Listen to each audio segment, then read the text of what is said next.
Hello everyone, my name is Michael Delve and I work at the Language Centre at Kwansei Gakuen University. And today I would like to introduce 5 classroom teaching ideas that hopefully you'll be able to use with your students to increase their collocational competence, or kind of knowledge of how words combine together. So I've been interested in researching and teaching collocations for a number of years now. And the ideas that I'm going to share with you today are just some of the things that I've come across from my own reading and research that I've incorporated into my own teaching and found them to work effectively and hopefully have had a good effect on the students' learning. So the kind of my goal for today is to try and hopefully give you something that you'll be able to take away and use in your own teaching. Okay, so first of all, let's have a look at why there's so many different areas of teaching and language learning that we could focus on in the classroom. Why should we dedicate important classroom time to teaching collocations? And I think there are a number of convincing reasons why we should be doing this.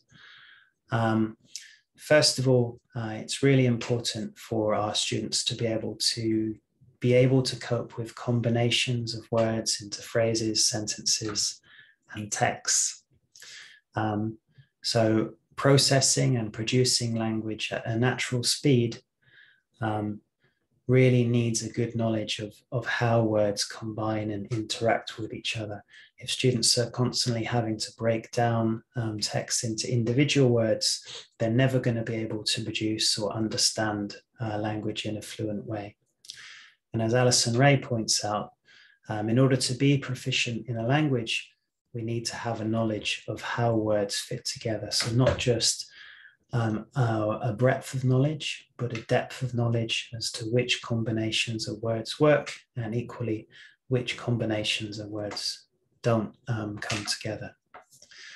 So it seems fairly clear that collocational knowledge is a very important part of being able to speak fluently and being able to use language in a natural way. So those are some reasons why, but there's a further kind of reasons why collocations in particular require special attention in the classroom. It's been found in a number of studies that collocational competence often lags far behind other vocabulary knowledge, and a number of reasons why that might be. One of these is that students don't always notice and or learn the collocations to which they are exposed. So whilst a lot of students do use graded readers and are exposed to collocations all the time through the textbooks and through their learning, that doesn't mean that they are going to notice and or learn those combinations. And one particular reason for this is that learners tend to focus on individual words, and when they do encounter a combination of collocations, they often break down that phrase or unit into discrete units, into discrete words. And quite often it's possible that does work. They can understand the meaning in that way. But the problem is that by doing this, they're not building those connections and between words that natural or native speakers naturally acquire. And consequently, learners often produce inappropriate collocations. And whilst this doesn't necessarily interfere with communicative competence, it will mark that language as non-native or maybe even unnatural to other native speakers of the language. So there are fairly convincing reasons why this is an area that we should give attention to in the classroom. One important question for any kind of research or teaching in this area is, what do you mean by collocation? And as I'm sure you're aware, there are many different definitions of what a collocation is, but for the purposes of this presentation, I'm going to use a simple approach and define it as frequently occurring word combinations. And when presenting the idea of collocation to the students, I do find it quite useful to break them down into different collocation types by word form. As you can see, here are some kind of very common examples. For example, verb plus a noun, take a break, or adverb plus adjective, highly confusing. That's not to say that collocations always occur immediately next to each other. They can occur 3 or 4 words apart, or even sentences apart. But for the kind of introduction to this idea, I think this is a good way to kind of explain collocation to the students. Okay, let's crack on with activity 1. This is one that I call choose the collocate, and this is an idea that I've kind of used when using the textbook Great Paragraphs, if you've ever used that book. The old version here, the one that I was using, was 2010. There is a new version called Great Writing, I think, but it doesn't use the same approach for teaching collocations, which I think is a shame, because I think there are some advantages of this one. So let's have a look at how this works. So a very simple idea. The student is presented with 2 possible collocates for the word. In this case, the word that we're looking at is attention, and students simply choose pay or do to complete the sentence. So a very simple idea, but what I like about this activity is it doesn't just focus on the words that do combine. It's also a very good way to show students combinations that don't work or are unnatural as well. So I think this is a good activity to use and quite easy to kind of set up. You might want, well, here is an example of how you may want to use this in your classroom. So cross out the word that is not appropriate. Here we've got the example with the word key factor, area, issue, but not key attempt. And you can see there's some other examples, questions that you might want to use. And as I said before, the good thing about this is you can highlight not only the combinations that do work, but also the ones that don't. And quite easy also to adjust this activity to the level of your classroom. You could just have 2 choices of the possible collocates, as we saw in the previous example, or you could have 3 or 4 or even 5 different combinations, possible combinations, if you've got a more advanced class. So I found this works quite well. Really important, I think, to recycle this type of activity. So you can't really introduce it once and expect the students to remember those combinations. You may want to recycle this in the form of a test, or even kind of put it into a text that you're using in the classroom. So recycling, I think, is really important idea if you want to expect your students to remember these collocations. Okay, let's keep going on. Activity 2 is called Don't Just Correct, Collect. And this is from Michael Lewis's book, Teaching Collocations. And this is a good way for some kind of teachable, spontaneous moments in the classroom. So let's say that you hear a student come up with this mistake, like, sorry, I have to make an exam in the summer. So the teacher may want to highlight the error, maybe with a question, like what verb do we use with exam? And then by using the whiteboard or digital board, or however you like to conduct your class, you could simply draw a simple table on the board. And we've already got the collocation take an exam. Oh, sorry, you can elicit the correction here, maybe from the class or from the student, which is take an exam. And then we can introduce some more collocations: pass an exam, fail an exam, retake an exam. And again, it's up to you. You can easily adjust this activity to the level of your class, maybe even scrape through an exam if you have a more advanced level class.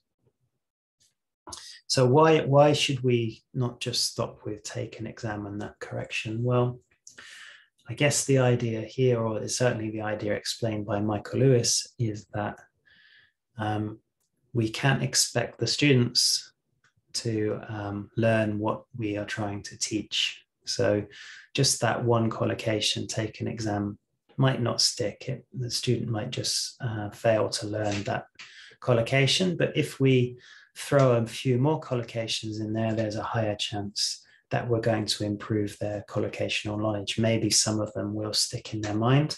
So I guess it's kind of like throwing mud at a wall in a way. You'll hope that some of it will stick, some of it may not. But if we expose them to as many as possible, the idea is that they will remember some of that knowledge. Or we've got a higher chance that they will remember some of the knowledge. Okay, so that is activity 2. Sorry, this should be activity 3. I know it says activity 4. Should I change that? Yeah. Excuse me. Activity 3. Yeah, okay. Sorry, we're good now. Excuse me for the mistake. All right, so activity 3 is about recording collocations. So it's, as with a vocabulary notebook, it's a good idea to have a collocational notebook as well. But of course, there are so many possible collocations to choose from. Really important to be selective about what to record, and also try and record the collocations in a way where there's space for adding new knowledge as the student's knowledge on that word develops. So this is an idea from a study conducted by Barfield and Gilstad, and they were encouraging their students to keep a record of the collocations that they encountered in their reading and studies. And this is actually an idea from one of the students that they used in their study. And in this case, you can see that the student was interested in the word emission and kind of recorded the collocations in this way. So they had the adjectives and the verbs before the kind of target word. And we kind of had some nouns and inflections after the word. Of course, this will vary on the type of word that you're looking at, but I kind of like this presentation of the collocations. I think it's a good visual way to kind of remember it. And furthermore, the student kind of wrote their own example sentence here using some of those collocations as well.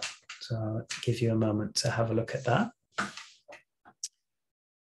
Of course, this student has been able to combine 3 collocates into that one sentence, but that's not always going to be possible depending on the word that you're looking at. Okay, the next idea that I'm going to look at is collocation translation. And this kind of comes from the idea of translational equivalence.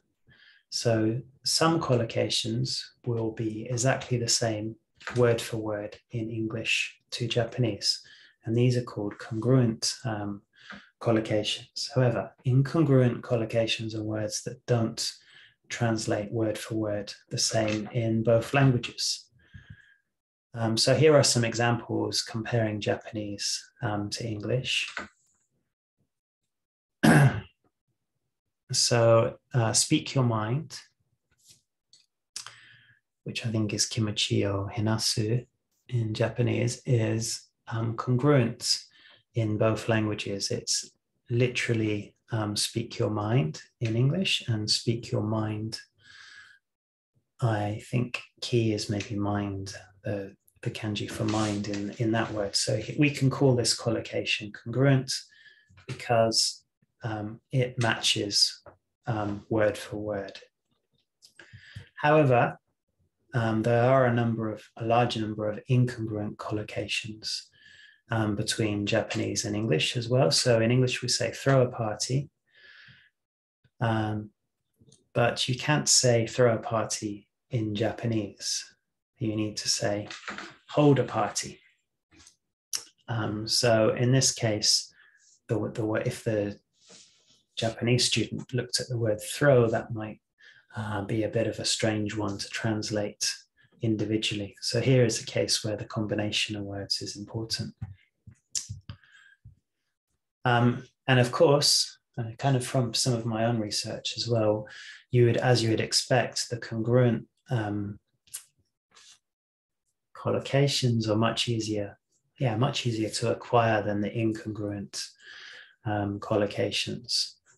So when the student is looking at the combination, it's probably a good idea to try and get them to translate the collocation word for word into their L1 to kind of reinforce the idea of if it is a congruent collocation or if there is some incongruency in that word combination. And as a teacher, if you can be aware of which collocations are incongruent using your own knowledge of that language, that would also be very beneficial as well. So a big advantage if you are a native speaker of the language that you are teaching.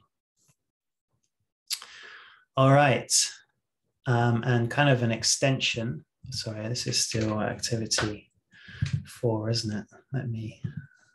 I'm not very good with numbers, as you can tell. Okay, so congruency with L1. So have a look at these words, which I've probably just revealed. How would you translate these collocations into Japanese? So just a quick test of your Japanese ability. And I'll give you a moment to think about that. And of course, you can pause the video as well. If you need more time, please pause the video now because I'm going to show the answers. So here we go. Take a picture is sashin o toru. So we can see that in this case, it's literally a congruent collocation. The verb take is the same in English and Japanese as is the word picture. Thick fog, koi kiri, which again, I think is a congruent combination. It's exactly the same in Japanese and English. Have breakfast, choshoku o toru. So in this case, we've got a different verb being used. We've got the verb take instead of have here, and strong coffee, koi coffee. So the same as in the fog. So we're saying kind of thick or deep coffee. So in this case, 3 and 4 are examples of incongruent collocations. So this kind of translation activity is a good way to reinforce that knowledge of which collocations are congruent and which ones are not. But of course, this does demand quite a good understanding of both languages, obviously of English in this case and of Japanese. Is maybe a challenging aspect of this type of activity. Okay, and the final one that I want to introduce is to train students how to find collocations themselves. And there are some different ways that you can do this online. Of course, you could use a physical collocations dictionary, or dictionaries do have collocations in them if students learn how to use that. There's 3 options here: the online collocations dictionary, the British National Corpus, or the Corpus of American English, and a website called Flax. So I don't have a lot of time left, so I'm going to try and go through these quite quickly. Hopefully I've got them here.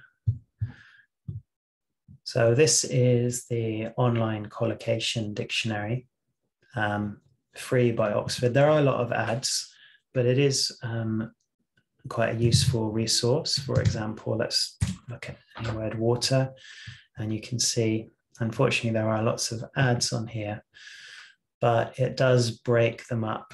I think it works on frequency as well, so we can see the adjectives with water, verbs plus water. So this is a useful resource for kind of looking at collocations. The second one that I talked about was the BNC. which you do need to register. There's various ways to access the BNC, the British National Corpus. Again, this is a very useful way for looking at collocations. If we look at the same word, water, there's a lot of different information on here, but one of the queries that you can do is called collocations. And there's a lot of different boundaries that you can set for this investigation, but let's keep it simple. Again, lots of statistical ways that you can view the collocation, but we'll keep it simple and look at the basic one that's used. So here you can see that these are the strongest collocations with water. Hot water is the strongest combination. It occurs 8,000 times in this corpus. And the frequency, I guess here, so not just the number of times that it occurs, but how specific those words are together. And the important number, I guess, here is the log likelihood, how likely these words are to occur together. So this is a good way to kind of look at collocations as well. And you can also, if you are particularly interested in verbs, you can specifically look at verbs with water. Drink water is the highest one, so you can change the word form as well, which is a nice feature of this website or database or corpus even. And the last one, which I think is more appropriate maybe for our students because it's much easier to use and presents the information in a quite a student-friendly way, is called FLAX. And let's have a look. And again, you can vary the parameters on here. So which corpus you want to use. You can use the Wikipedia corpus. Let's use the BNC again. So this is drawing the information from the BNC, but I think it presents it in a much more visually easy way to kind of understand. And again, it breaks them down into different word forms. For example, verb plus water, hold water here, you can see is the highest verb or the highest number of times. So it's not looking at it very statistically, because if you remember, drink water was the highest one in the BNC. So maybe this isn't as statistically sound as the BNC, but it does present it in quite a nice way for the students. Okay, I'm running over time, so I need to come to an end. Let me just bring this up. Okay, so those are the websites there. If you'd like to have a look, you need to register for the BNC. If you look online, you'll be able to find information on how to do that. And kind of as a research task, you could give some of these tasks to your students. For example, what verbs do we use with phone? And they can go away and use some of those resources to find the answers. Okay, I don't have time for the bonus activity, but I'll leave it up there for you if you want to have a look at. Some of the challenges of collocational teaching: how do we choose what items to teach? There's such a huge number to choose from. It's very difficult to know which ones to select. And what is natural English? There's such a wide variety in Englishes that can vary from country to country and culture to culture. So quite hard to say what we should call natural English. Okay, thank you for listening. I'll be happy to answer any of your questions if you'd like to send me an email, or indeed if you'd like to share any of your collocation activities, that would be great.